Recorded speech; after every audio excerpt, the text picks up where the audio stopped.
It's never been an issue. We knew it's a vigilante group.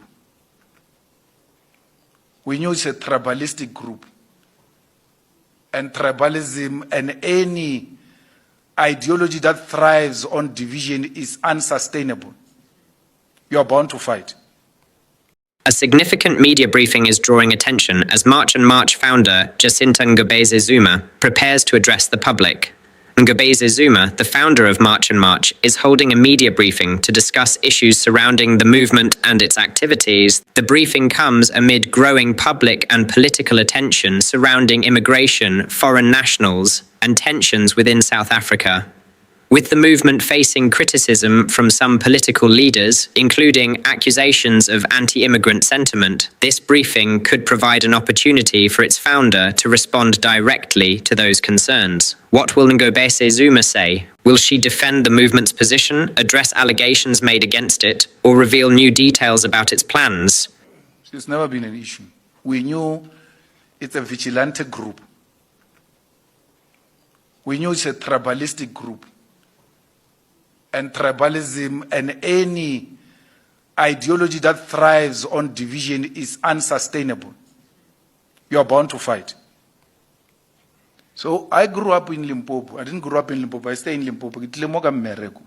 I'm here because I'm working. If I'm not here, these guys won't pay me. So I need to survive.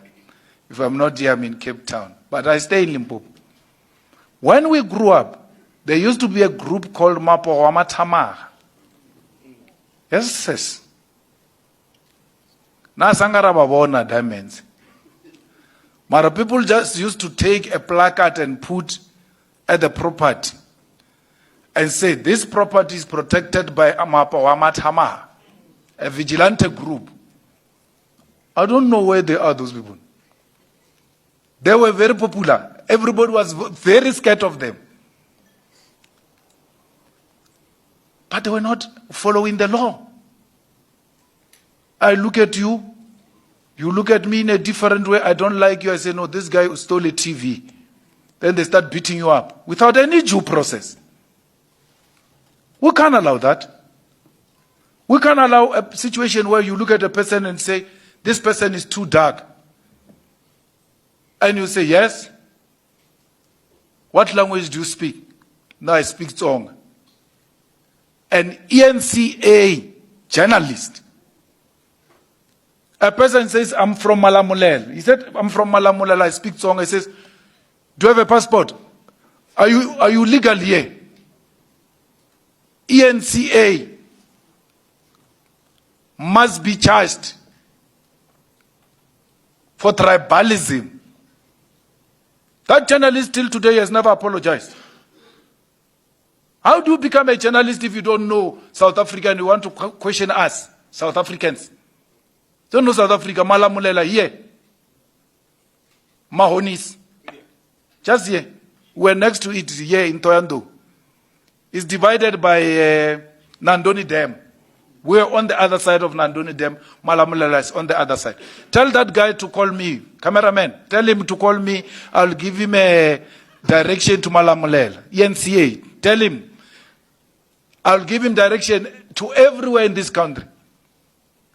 But the point I'm making is it leads exactly to that. Once you start saying to people, yeah, who are you? Where are you from? Yeah? Yes? Can you say this in Zulu? Can you come on. Because I can tell you the Zulus in Soweto, the Zulus in Ikuruleni, many of them were born there. They can't say this in Zulu. But it doesn't make them less Zulu. Doesn't make them less Zulu. Some villager sits there and wants to decide what must happen. We don't want illegal foreigners. We don't want them. We want them legalized. They are here. And issues of migration are not just national issues. They are governed internationally on how those people get to be treated. And when you get isolated internationally, you start saying, yeah, but they don't want us. What are you talking about? I'm not talking about exile. I'm not talking about those who went to the camps, who got rich and them. I'm talking about the economy of this country. It was built by everyone in Southern Africa.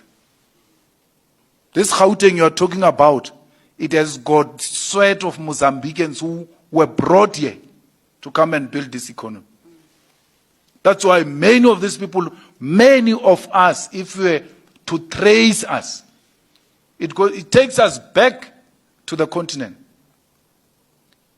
You must listen to my grandfather who passed away now, when he praises me in one of the praises he conducted at the manifesto launch of the EFF, I think in Polokwane. At the end of that praise singing, he says, Malema Muzimbabwe. Beat me if you can.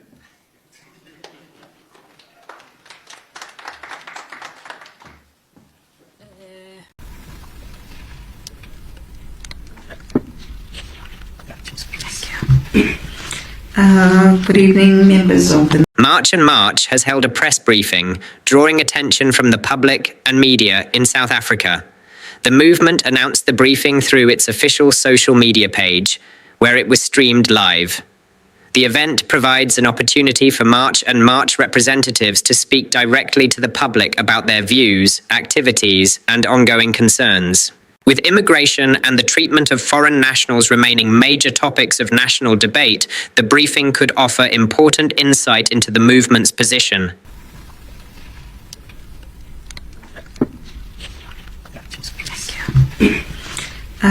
Good evening, members of the media.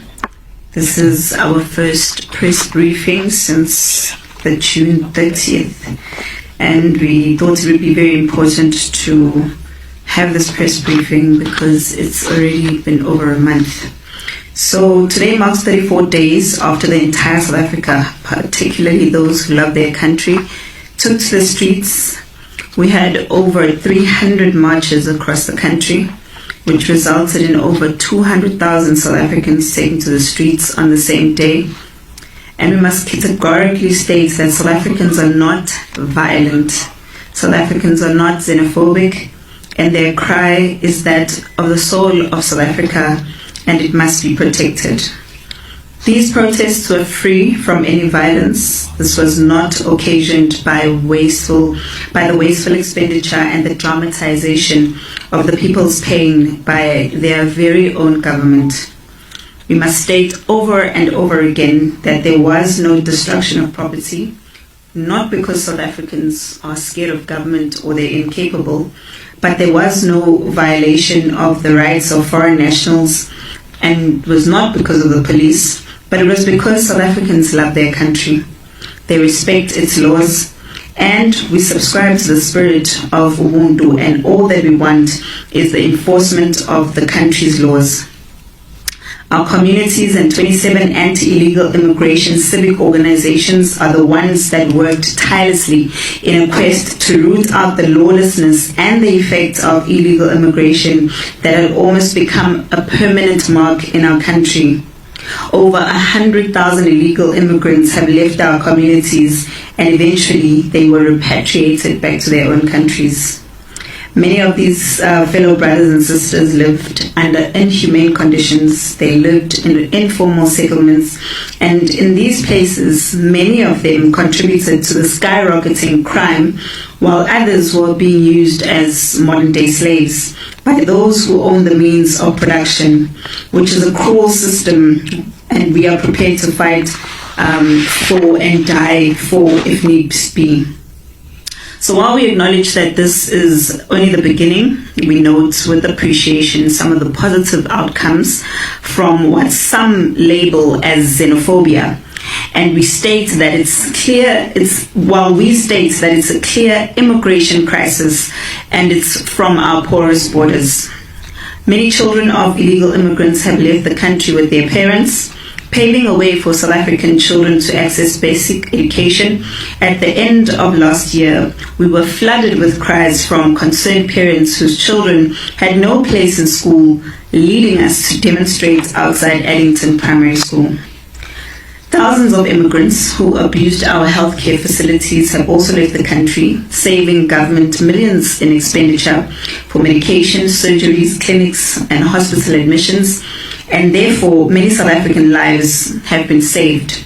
Many South Africans, for the first time in a long time, actually managed to get access to healthcare that they deserve, therefore allowing our healthcare workers to work under a far more conducive environment that affords them an opportunity to give attention to South African patients.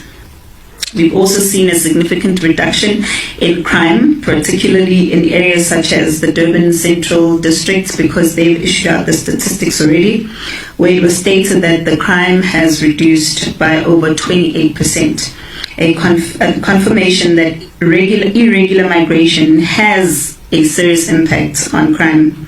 These results come from the cleanups that we also have had in the Durban CBD, which have contributed immensely to more police visibility, less illegal businesses operating, and safer and cleaner spaces.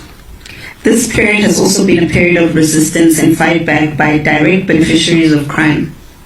We have seen the Somalis, the Pakistanis, Ethiopians, Nigerians, which is some of the countries who have given our communities a very difficult time, and they are refusing to leave. While many continue to conduct illegal activities, disguising them as businesses, they have now taken it a step further and decided to pay our South Africans, the protection fee mafias, businesses, to kill fellow South Africans who are fighting for the liberation of this country from illegal immigration and from the bondages of crime that have killed our brothers Andile Mbuyelwa Somqaka and Tato Senganga Molosangwe, and now they've added to their list of lives taken Douglas Mfene Tusi. May their souls rest in peace. Today we'd like to say to their families, their deaths have not been in vain, their spirits will speak, their children will not suffer while we keep quiet and fold our arms. We have nothing to lose anymore, because losing our country is definitely not an option. Today we stand in so much pain, so many unanswered questions, and with renewed vigor, and understanding that our problems are far from being over. Therefore, we have no choice, but we must continue the fight. Over the past 3 months, our leaders have been killed, beaten up. Foreign nationals have continued to rape and kill women. Children have continued to die from eating food from their spaza shops. And today, while we join hands in prayer, we'd like to also pray for our sister Unomthanda Zombele, the sister of Pastor Mjosti, who's currently fighting for her life in hospital, having been stabbed over 40 times by Fulgulence Nimubone, a soldier who left his country and walked into our borders to start a new life of pretending to be a pastor while being a well-trained militant in Congo. Only God knows how many more crimes he's committed and how exactly was he getting by in this country, as many of them do. Yet we have seen absolutely no empathy from the Minister of Police for all of these crimes. While we work hard to convince society to remain calm, we also keep being provoked by politicians, provoked by unscrupulous business people, as well as NPOs and NGOs. We have seen skyrocketing useless press briefings aimed at launching an onslaught against the movement and giving us a new label every day. A very myopic tendency we have ignored for far too long, and today we will respond to it. Mr. Mbalula, through the figment of his imagination, has come out guns blazing, suggesting that we are a political project yet to be properly unveiled. And on some days he claims we are a project of the IFP, some days of the MK, some days of Israel, depending on what mood he's in or what substance. Not one of the boss's press briefings seeks to acknowledge the damage and pain that they have caused to the many families from their negligence of our borders? How many more families have been destroyed because of the drugs and corrupt activities, as we have heard at the Madanga Commission? When does he apologize to the parents whose children have died because of spinal shop killings or the spinal shop mafias? Or are those families also political parties or political projects? In his last episode of his live recorded broadcast in the media, Mr. Mbalula illogically stated that the movement was not happy that other members had met with the president. Yet we had already addressed this issue in our statement, where we stated that everyone has a right to meet with anyone, including the president. Our focus has always been in protection of the citizens of this country and not on getting photo ops. In his vent, he made noise about their leaders being booed at our marches, and he said nothing about the reasons why their members of the public decided to boo them. Surely this should have been an opportunity for him to reflect on why people were booing certain leaders while celebrating others. That is not boos that are funded, but they are an expression of deep pain and dissatisfaction. So rather than looking for excuses or someone to blame, maybe it's an opportunity for him to do some self-introspection.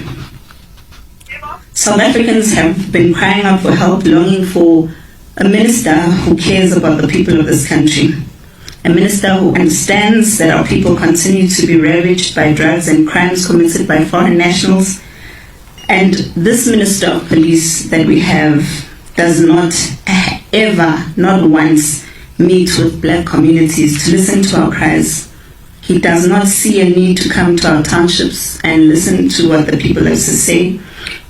On the other side, yet the minister has continuously engaged with foreign nationals, particularly those from Pakistan and Somalia, and interestingly has left out those from Malawi, Zimbabwe and Congo. For many years, South Africans have accepted that they are second-class citizens in their own country. But today we confirm that they have decided to stand up for themselves, and they want to be treated the same way that minority groups are treated in the country. We have also noted with grave concern contents of a circular issued by the South African Police Service, which is dated the 20th of July 2026, under the hand of MJ Mamoteti, who is the Divisional Commissioner and Operations directing the member of all SAPS to refrain from participating in any action arranged by civilians to identify, threaten, and remove all foreigners, as they claim, from their homes or businesses, or threatened to charge the police officers. He or she further directed that community leaders and private individuals who complained about suspected undocumented persons must be referred to the Department of Home Affairs or BMA. It is our respectful view that this seeks to diminish and or undermine that being in the country without proper documents and or illegally is a crime, and therefore this circular invites the police not to act even when crime is committed right in front of them. And at first, the same police said that citizens are not allowed to do anything that has to do with foreign nationals. Now they're saying that the police also don't have to do anything that has to do with undocumented foreign nationals. So who exactly is supposed to do something? It has become clear that our police have been underfunded. The police do not have enough vans. They do not have enough holding cells, nor do they have enough guns. Do they have enough food? Do they have enough staff? And even enough food to feed the illegal immigrants when they are apprehended. These challenges make it difficult for the hard men and women working in blue who are actually doing their job to protect South African citizens. And as a result, many illegal immigrants who commit crime in our society or are found to be illegal in the country are released back to the unsuspecting public that continue to suffer at the hand of these criminals. So we call upon government to take a bold decision and increase the budget which is allocated to the police. We call upon government to ensure that there is an urgent realignment between the police, Home Affairs and BMA in order to address the current challenges. And if it requires for the amendment of laws, then it needs to be done so urgently. So while we talk about the amendment of our laws, we call upon government to either put up a proper border wall or properly fence our border as a matter of urgency. It's not just about illegal people coming into the country, but also the illegal goods who possess far more danger to our lives than we can ever imagine. Otherwise, we will remain in the streets until we no longer feel unsafe in our own country. Some of the positive is also gradually we are seeing large numbers of foreign nationals leaving our rural areas and townships, opening spaces for our people to run and control the township economy, which had been taken away from them. We have been working tirelessly behind closed doors, engaging with banks, businesses, business chambers, governments, traditional leaders, religious sector, and communities to ensure that we re-establish a viable economy owned by black and marginalized people in our country. In the next 2 months, we will announce a massive partnership led by communities aimed at creating a voice for the voiceless in South Africa who want to run successful businesses. We have had successful engagements which are currently ongoing with role players within the delivery industry. The industry offers opportunities to about 10,000 young people who are currently looking for jobs in that sector.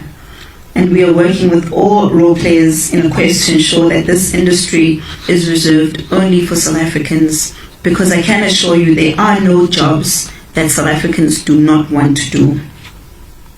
The movement is also not born out of hate or seeking a political spot in government, but it is a machinery in the hands of South Africans which should be utilized forever. The movement has done a careful study of the problems facing the South African people, black people in particular. The question has always been who speaks for South Africans, and the answer is, other than politicians who have been placed in parliament, absolutely nobody. South Africans live in an unsecured country with no borders, and apart from marching and voting, they have no one to look up to help. Black people die at the corridors of hospitals without medical attention. Their pain goes unnoticed. Their children are deprived of their right to study robotics in rural areas and townships. A right not provided because the budget goes to people flocking into a country unknown. The police remain extremely underfunded, yet the citizens have nowhere to go to complain. Today we announce the movement's bold decision to establish a forum for all South Africans and blacks in particular. This forum will provide justice to the voiceless South Africans who for many years justice had remained a distant cousin. We have established a non-profit entity which shall trade under the name of SA First Forum. This organization will be the vanguard of South African citizens. It will, as and when necessary, litigate against the state on behalf of predominantly black people, owners of the economy and private individuals. The objective of the forum is to create a justice and legal buffer. South Africans who cannot vindicate their legal rights, the first case to be dealt with by this forum shall be in relation to the circular which has been issued by the South African Police Service, which we deem to be unconstitutional. The people of our country continue to suffer untold pain as a result of drugs sold to the youth, and at the pace at which the country is going, this means we will have no men in the near future. Either they will be high on drugs or illicit alcohol. Young children continue to be trafficked daily and sold as sexual slaves across the country and across the world. Communities still live in squalor with no basic services, sometimes with no shelter over their heads. And the movement has once again decided to establish a foundation tasked with the responsibility to fight social ills in our communities, run programs to take young people from the streets, help them to survive and come out of drug addiction, and integrate them back into our communities, and help young women claim their lives from prostitution in a claim to relive a meaningful life. The movement will also use this foundation to engage with all the like-minded South Africans to fund the education of a black child, build a safe net for the future of our country. The foundation shall trade under the name and style M&M Foundation, and this entity has been registered as a non-profit organization. The movement shall engage in the process of establishing boards for these entities and appoint acting chief executive officers in the next coming weeks. We wish to record that our efforts have not been in vain.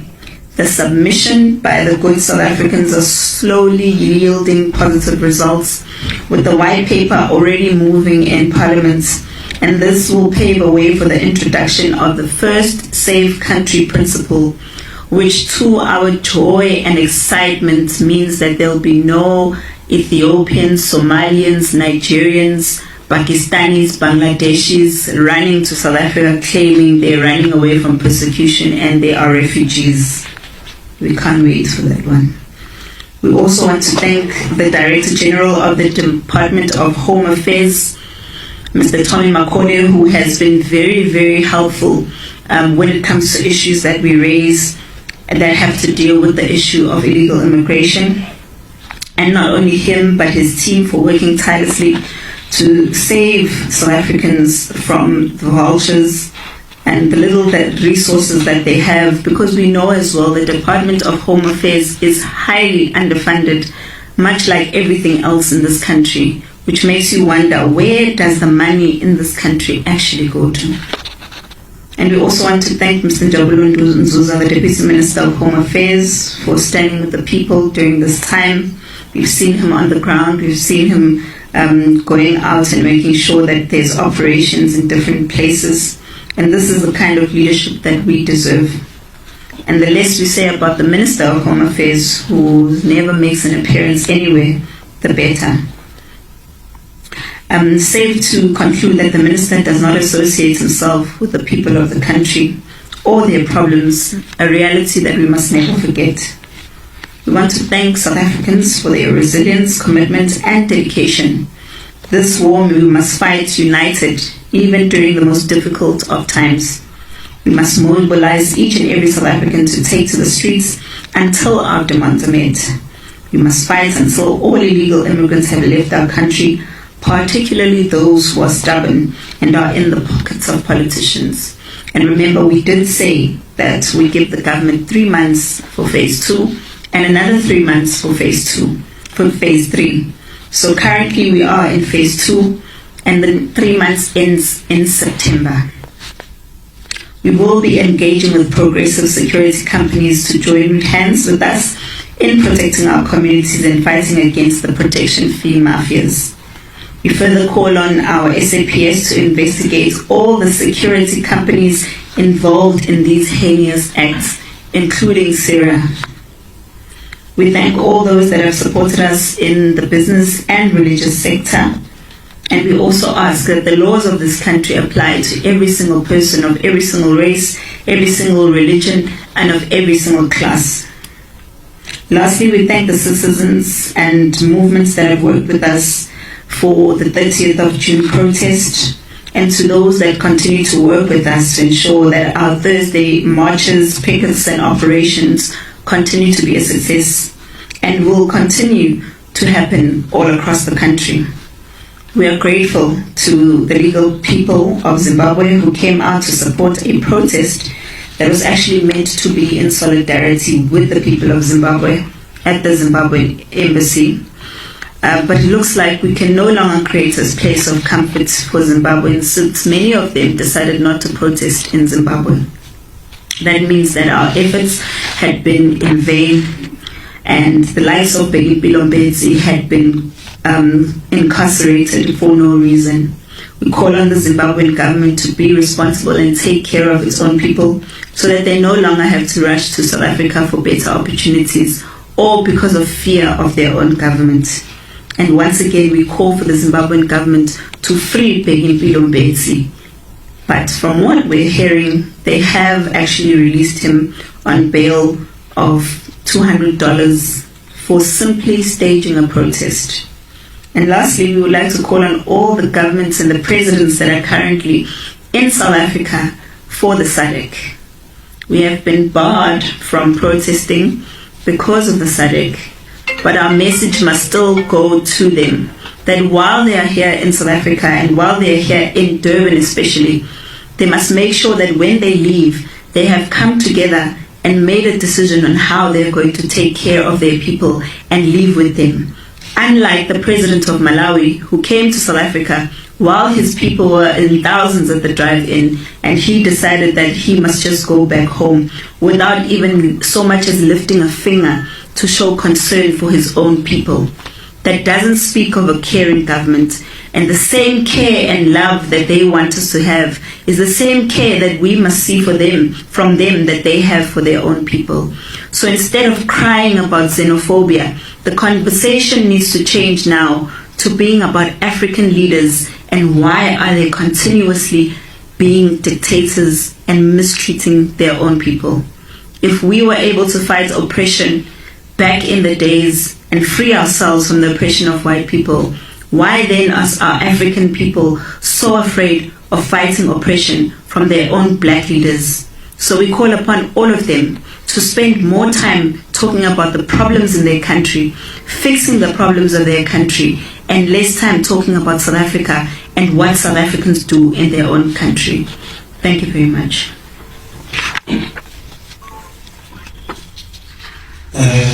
Thank you to our leader, our Winnie Madikizela Mandela of our time, No. our Lilian Ngoi in a Women's Month. So this is the statement of March and March movement. We want to just go straight to the Q&A session. We will allow 5 questions at a time so that we can see if we can respond. Let me open that opportunity for questions. Let me note hands.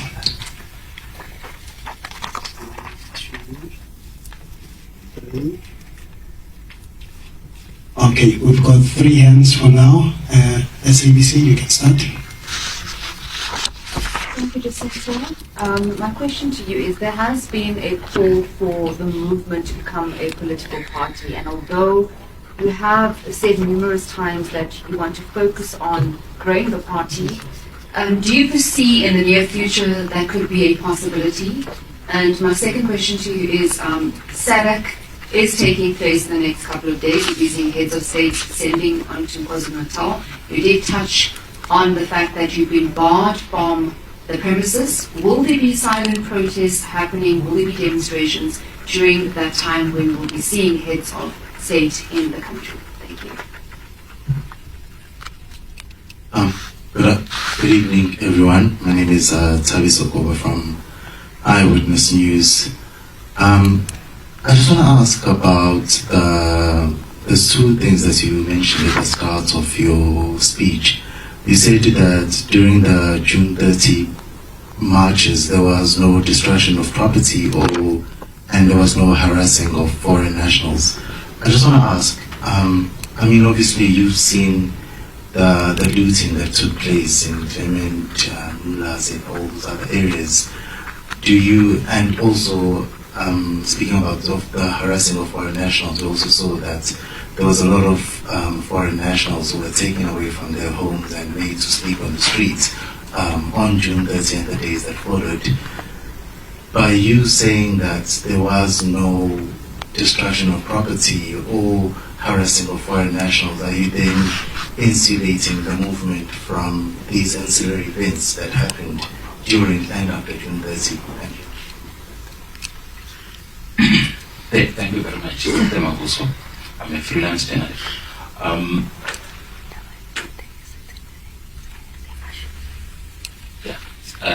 There are 2 questions. The first one, it relates to this one.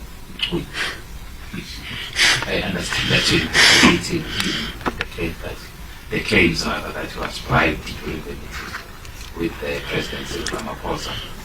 Can you make the findings of that investigation public, please? Because we really like to know what exactly happened.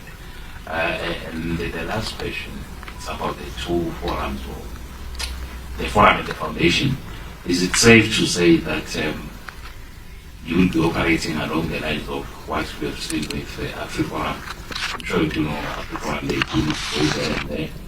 They also have their own foundations where they are dealing with academic matters of the Afrikaner community, unlike us, where we only come together when families take which one. Thank you. We'll take all of them. Let's take the first one. I think let's take those three first. Super. Okay, yeah, we'll take those three first and then we'll give another round. Thank you. Okay, thank you so much. Question about the movement being a political party. I think there's a lot of pressure from people because I think IEC issued a statement saying that people no longer believe in democracy, which is something we've also seen on the ground because people have lost faith in political parties.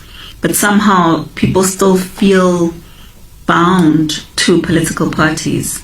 So they believe that if March and March becomes a political party, then they will be better represented.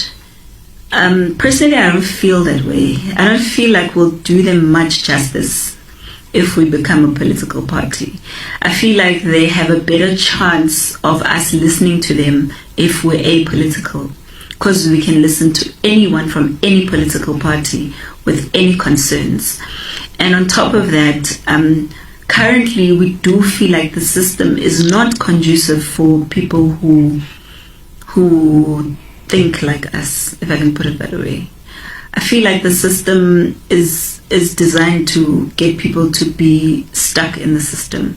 There are a few political parties out there who are actually looking out for the interest of the people. But if we're being honest, sitting here, all of us, how many political leaders do you look, or when you think of, you say, this one, when he wakes up in the morning, or when she wakes up in the morning, the first thing she thinks about is how she's going to change people's lives. I think politicians have made it a norm that the first thing they think about is how they're going to steal, how they're going to loot, how they're going to get money for themselves and their friends and their family. And we need South Africans to first cleanse themselves of that, because we are the ones that vote for people like that. So unless South Africans make a decision to say we are tired of this and this is what we want, then we will be no different. We'll serve no difference because we'll be still in the same system. And then in terms of SADC and protesting, I think, South Africa right now is being labeled as xenophobic all over the African continent and the world, and it's very frustrating that African leaders spend so much money to come to conferences like this, and they sit together and they make themselves feel good about each other and boost their egos. So for us, SADC should achieve what it's meant to achieve for the people. And if it doesn't do that, then we have to make our voices heard, not just as South Africans. That's why I wish other African citizens would focus more on their countries than they do on South Africa. Then our voices will be more impactful to things like SADC or the AU or parliaments, then we'll have a stronger chance of actually being a continent that makes the most of the resources that it has. But at the moment, I don't think we're able to achieve that. And when the opportunity presents itself to make our voices heard in SADC, we'll definitely take the opportunity. But the message is really, I feel like our government should be giving us as much and much, especially, an opportunity to talk in that SADC, so that we can tell people the truth, or those leaders the truth that they don't want to hear. But unfortunately, we're in a country or in a system where people only want to hear from people who agree with them, unfortunately. Because if they were honest with themselves, and if our government were the real government, they would make sure that March and March is there and is given an opportunity to speak to those SADC presidents. Because I know the problem with going there and just staging a protest is they're going to use the opportunity, as they did with Operation Tutula, to make them seem like vigilantes. And that's not the stand that we want. We want a proper opportunity to tell those African leaders exactly what the problem is in Africa today. And it's not March and March, and it's definitely not xenophobia. You asked me about looting and harassment, and I just want to make it clear. I think the government of South Africa can stand there in public platforms and shout that we're funded by Israel or whatever. But at the end of the day, they've got all the resources to prove that we are. So if our government wanted to prove that we are funded by Israel, they would have proved it by now. And if our government wanted to arrest us for looting or violence, they would have done it by now. But the reason they're not doing that is because they know that's not who we are. That's not what we've preached. That's not what we've encouraged. So the people who have been looting and doing whatever they've been doing in those areas, we ourselves have encouraged the government to arrest them, because that's not who we are. The minute our conversation gets diluted around issues of crime and violence and violations of people's rights, etc., then the movement loses who it is. You were saying that foreigners were booted out of their places. And this is where I need the media to be honest. And I'm saying you guys because obviously you hold a far greater responsibility of controlling the narrative. Because we know since 2008, South African communities have been fed up with foreigners and illegal immigrants. We know this. It didn't help that on Sundays there's shows like Sizokuthola or Vimba or the other shows that are there on TV that expose of fake marriages, all of that, fake pastors. That didn't help either. It made communities even angrier around the issue of illegal immigrants, because we have to sit back and watch people destroy our country and not do anything. So this is why communities, some of them, have decided to act the way that they did.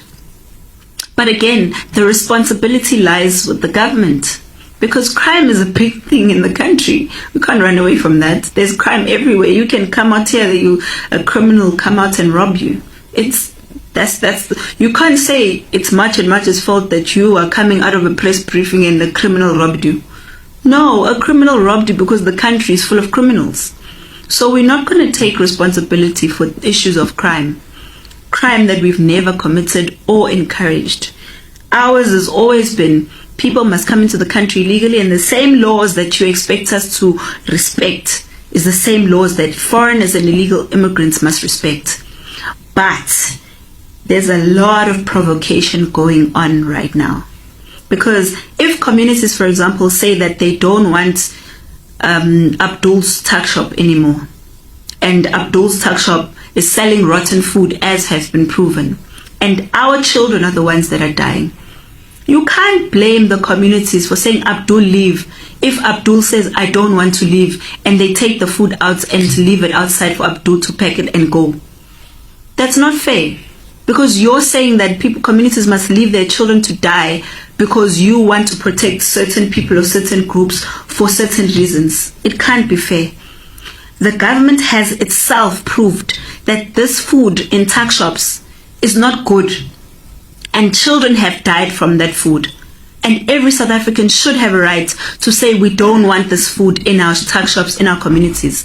If the food is so great and the government thinks it's so, they must take it to Mhlanga and take it to Durban North and take it to Sandton and take it to all these places. You can't say it's black communities that must stay with Abduls and them with their rotten food when you're not going to give the same standard of food to white communities and Indian communities. No, or colored communities or any no community deserves that. No community at all deserves that. So all of them must leave if the community doesn't want them to leave.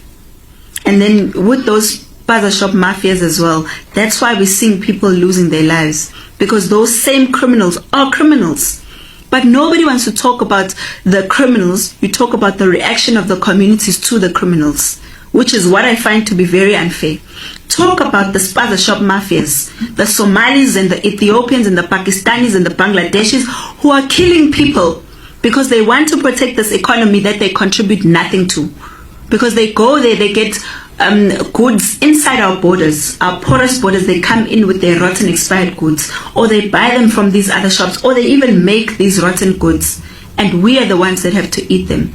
And when we say no, we don't want to eat them, we're told we're vigilantes. No, the vigilantism starts from whoever comes from their country claiming to be a refugee and wanting to run a spaza shop here and trafficking people. All of those things are things that are happening in our everyday lives.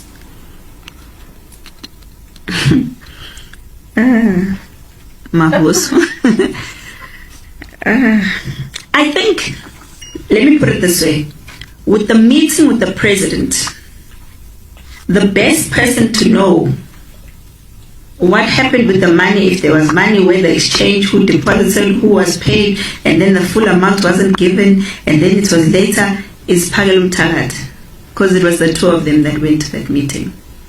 So I think the perfect person to ask is Pagalum Tarati. Ask about Ngizwe, ask Ngizwe about Pagalum Tarati. He'll get the perfect answer there. For us, we can only take from what we're getting. But unfortunately, with the Ngizwe Mkuna story, I mean, we've been getting him swearing at us, all of that. It's okay, we understand. It's not easy to leave something serious like this. You know, we're not creating content while we're here. This is serious. This is people's lives. So I think the aspect or the time for content creation is over now. Now we're dealing with serious business. I think that's where we end with Ngizwe, because I think he had his time and the time is over. Now we're into serious stuff. Yeah. And in terms of the two forums, you're going to answer, or should I? So yeah, I think with the Afro Forum one, I can definitely confirm 100% yes, that is the idea behind it. Because from the many instances that we've heard, one, South Africans don't know their rights, and with not knowing their most basic of rights, they end up being abused by the very same people from the very same system, police right through. So you find that foreign nationals know our laws more than South Africans, and they capitalize on it. So we don't want a situation where there's a case, for example, like Pastor Mchosti's sister, which is what really made us even more convicted. Because when we started this entire movement, that was one of the things we had first on top of our list. But when we saw Pastor Mchosti's sister going through what was going on, you know, from this man pretended to be a person who's a priest, but he was also working as a car guard, comes into the country, pretends to be from Burundi. He's a trained militant soldier and has access to people's homes because of the pretense to be a pastor. Then when he's done all of this, he stabs her so many times. He has a protection order against him already. He cuts himself. The police take him to the Wentworth Hospital. When he gets there, he went for a cut on his hands. But when he gets to Wentworth, he gets another foreign doctor who's a foreigner, who then decides, no, he's going to take him to a mental ward. So now this man is almost getting away with a crime because of a doctor, a professional, who's a foreigner. So where are we safe as South Africans? If we're not safe in our hospitals, in our homes, in our schools, we're not safe anyway. So this is one of the biggest motivations for us to make sure that we stand up for it. And really, for a forum like ours to thrive, we really do need to have a non-profit organization, because it feeds to each other. You know, a forum does not have money falling from the sky. You know, to litigate is very expensive. You know, getting a lawyer for these cases is very expensive. So we're hoping that we're going to be able to create a model where South Africans are able to create something like an AfriForum, where eventually we get to build our own schools, we get to do our own proudly South African things. And that's why we called our forum SA first, because it's South Africans first forum. We come first in our country, and that's what it's all about. We're not negotiating anymore about who we are in our country. We've done that for many years, and right now it's time for it to end. Thank you. Do you want to say something before? Yeah, I think that you've covered this very well there. Perhaps let's open for a second session of questions, if there's any. Okay, that's number one there. Do we have anyone? It's going. We may not get another chance to. Okay, in that order. Thank you.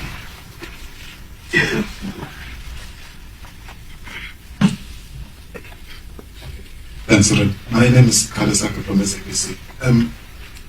My sister, you mentioned in your statement that Somalians, Pakistans, and Nigerians are some of the people that are refusing to leave the country. What programs do we have to make sure that they leave the country or to confront them? Do you have any strategy to deal with it? Good evening, guys. My name is Kamarazzi from the News SA. I've got like two questions.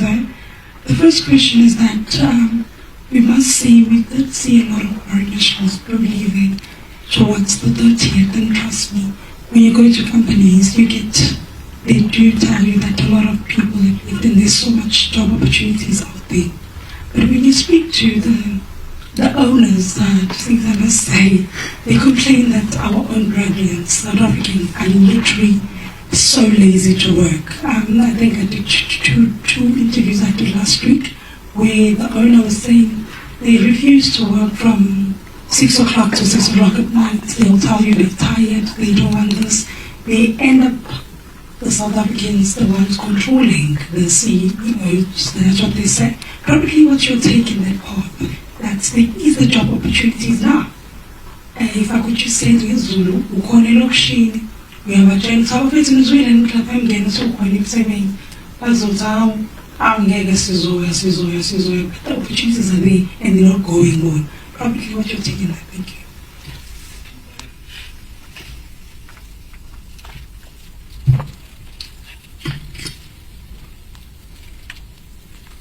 Okay, thank you for those questions. Perhaps there's also a question on the foundation. Could you please touch on it? Thank you. Thank you.